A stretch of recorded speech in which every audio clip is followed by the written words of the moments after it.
Hello everybody. Hope you guys are doing well. So continuing our journey with prototype. Um, Today we will really understand what is the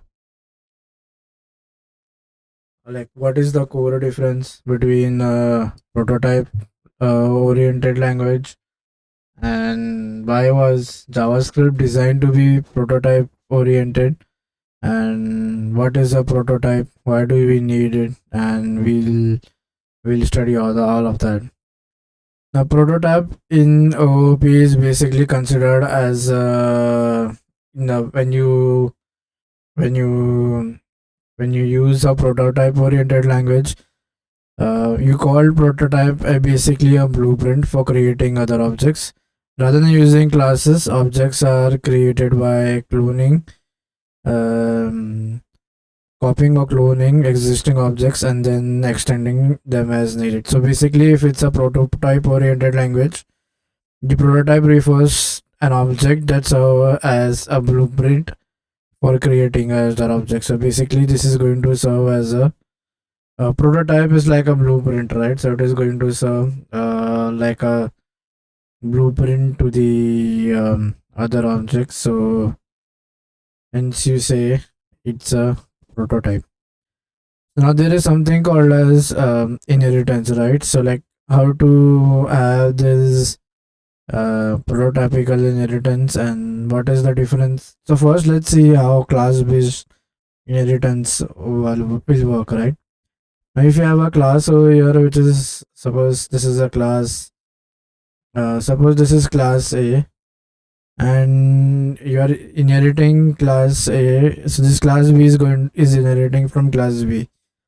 So as this class B is inheriting, the class B will get all the class A properties, and the class C, since it's not inheriting this class A, it will not inherit anything. I mean, it will not get the parent properties because there is no inheritance being observed over here.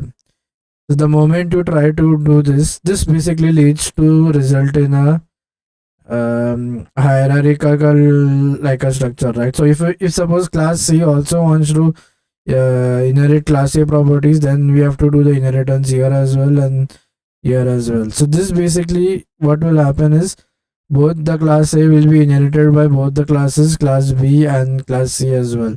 So if you make changes to the class A, it will affect both the class B and class C, as both childs are inheriting, right?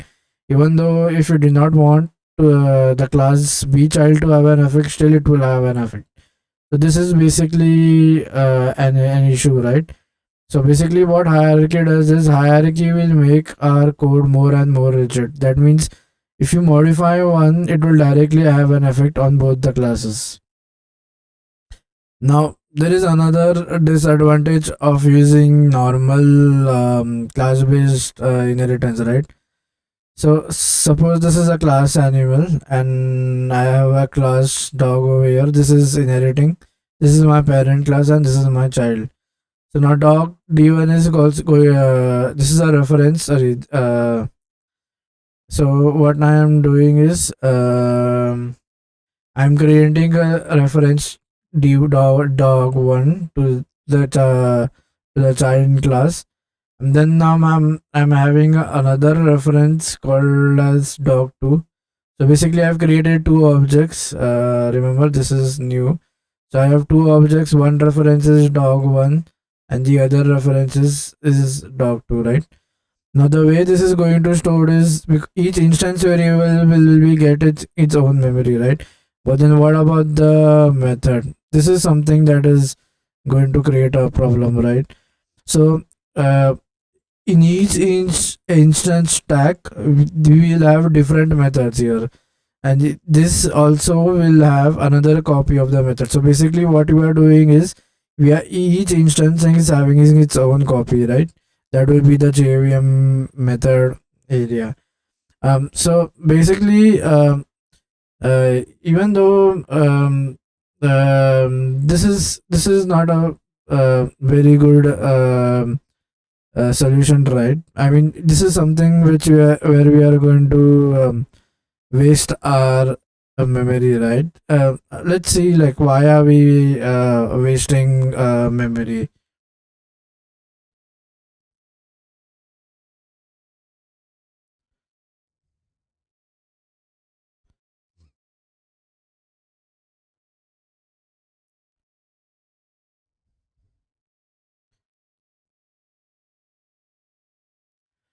Like, what if these are dogs, right? So what if a dog will have four legs, it will have a face, it will have a mouth. Now every dog may differ in the way that mouth or other characteristic may look like, right? But what I'm trying to say is, don't you think like all dogs will have, like all four-leg dogs will have four legs? So um, um, so instead of creating individual copies for each instances, shouldn't we have one single copy for this? Let's break it down more. So what I'm trying to say is, suppose this is a dog one, right? And suppose let's consider its general most characteristics. So right now we are not. It may have a different color. The color of the legs might be different.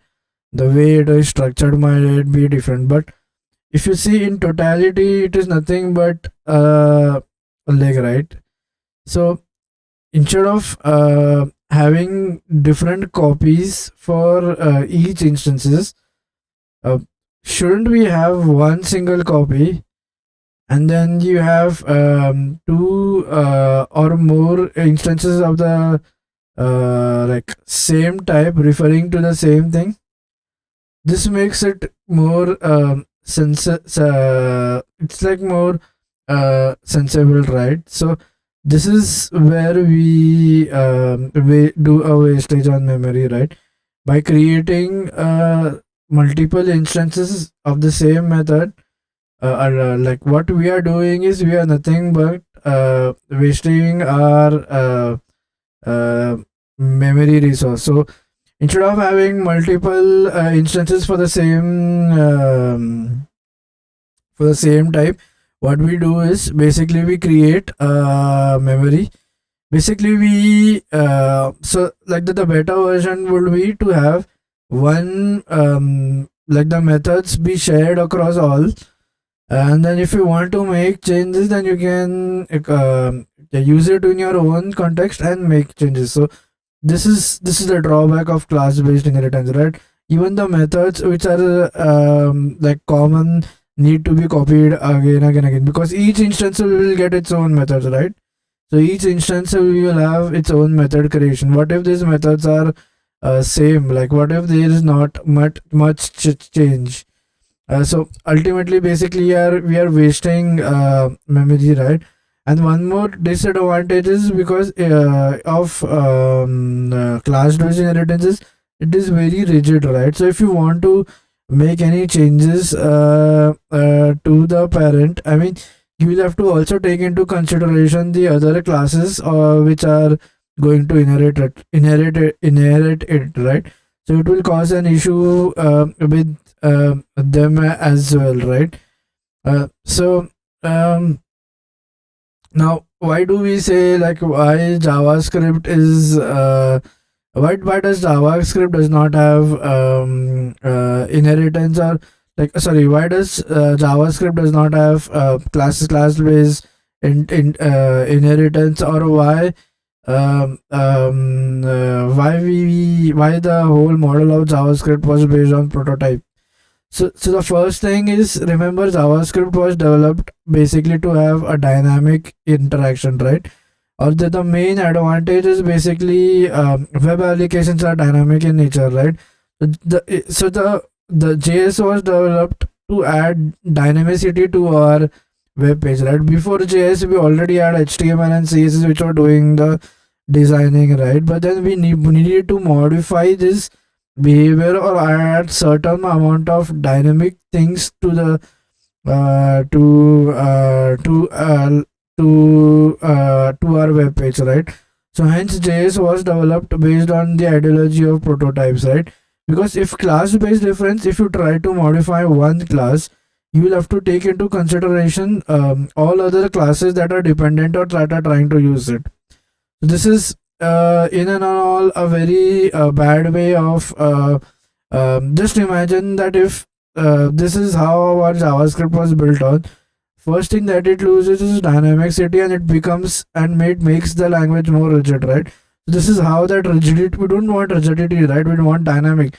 For example, when you this is a web page, right? When you click a button, some features load up, something comes up here, there is a loader which is working on, those are all dynamicity, right? Those do not need prototypical based inherent, those do not need class based, because it will become more very rigid, and it will have a very bigger coder base. So hence we need this is all happening at the runtime. Remember, your event dispatch is going to happen at the runtime. So hence hence JavaScript was developed to be prototype based inheritance, because the goal of having JavaScript was basically to add dynamicity to the web page, right? Or making a web page more dynamic, right? And so yeah, and also the other advantage was, you remember, in web pages you don't want the web page to keep on buffering, right? So I mean, you don't want it to load and load and load and load, right? So what does prototype based inheritance do is, remember, it kind of eliminates that problem of shared memory, right? So instead of having a shared memory, you sorry instead of each instance creating its own functions, what you have done is you create a single function which is sorry, not a method. Instead of each instance having its own method, you create a single method that is shareable across all the objects, right? This is one biggest advantage where we overcome um, uh, memory wastage, right? That we like said, right? If an animal has a leg, so why should each instance have? So that, but if you use inheritance in indirectly, you will be using it. I mean, indirectly you will be each instance will be having its own method. So this is a very bad way of writing a program, right? So hence we do not the hence JavaScript was defined to be prototype based, right? um, so now whenever we see curly braces, we call this is an object, right? So by object, what we are defining, this is a so just like how you have class based object, this is also an object that is going to get stored into the heap memory. So that is why, or that is why uh, JavaScript was defined to be a prototype based language, right? Um, okay, so let's see some let's see some um, like some what do you say, so as you said that the method is not shared, right? So let's just see how so we said that each instance does not need to create the method, right? So let's see a code or a way of doing that. So uh, so the way we are going to code it is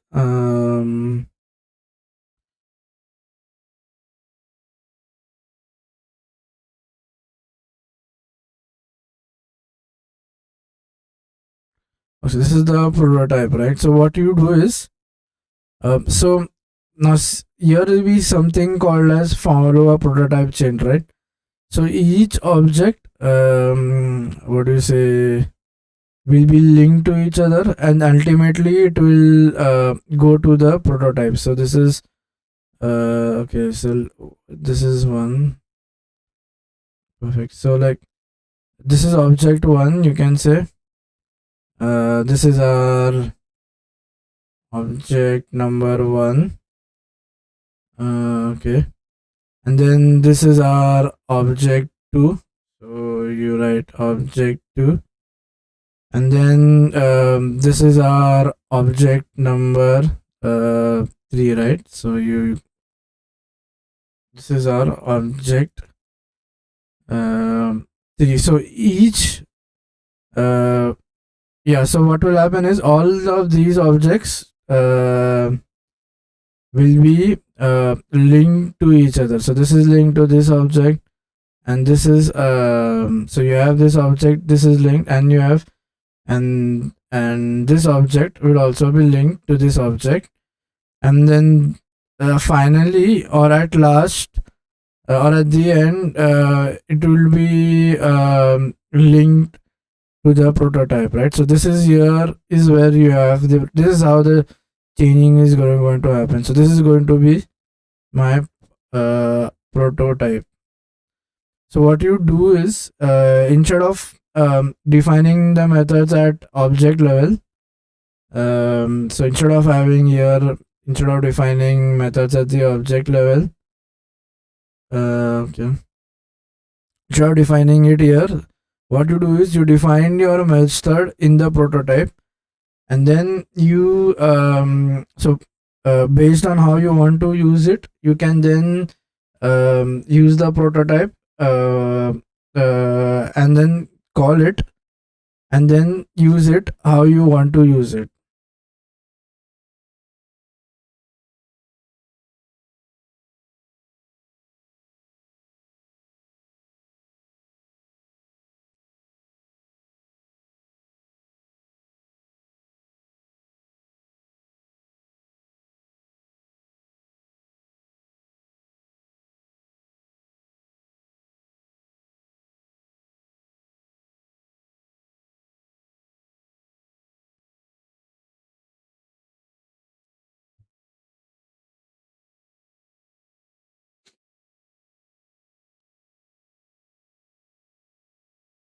Okay, so now let's see one example. So what we are going to do is, okay, this is what where I will so this is my code, right? Okay, so okay, let it be this color. Okay, now see, so this is my method. This is my method doc. So this is basically an object, and I'm going to create an object from here, and I'm creating another object, and then I have this is I have added this in my prototype method, right? Okay, so then so this is then I'm referring okay, so what I'm going to do, so this is being changed here, right? So remember, so this is going to refer this dot name plus box. So this is going to refer to the current object. So when I say dog1 dot bark, this is going to print buddy, right? And then when I say dog2 dot bark, so this is going to print Rex, because what I have changed is based on the based on the reference, I have made changes to the common method. Remember, this method is going to be defined only once, unlike in your class based what do you say, class based inheritance. Instead of each class and object having its behavior, um, uh, so each instance having its own method, I have created only one method, and based on what the reference or what my current object is, I'm changing the behavior of the function.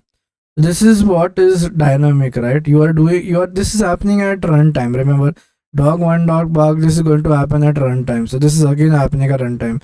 That's why JavaScript was made to be a prototype based what could we say, object oriented languages, because object prototype based object. So because the whole idea of developing JavaScript was to have something called as dynamic web pages, right? So dynamic web pages was why we had JS being introduced, right? So remember, for example, when you click a button, you want to do something, right? So again, those are all prototypes, or those are all methods being worked upon, right? And that is happening at runtime. So that is not happening at compile time. That is when the script is being run on the website. That time we are going to change that behavior, right?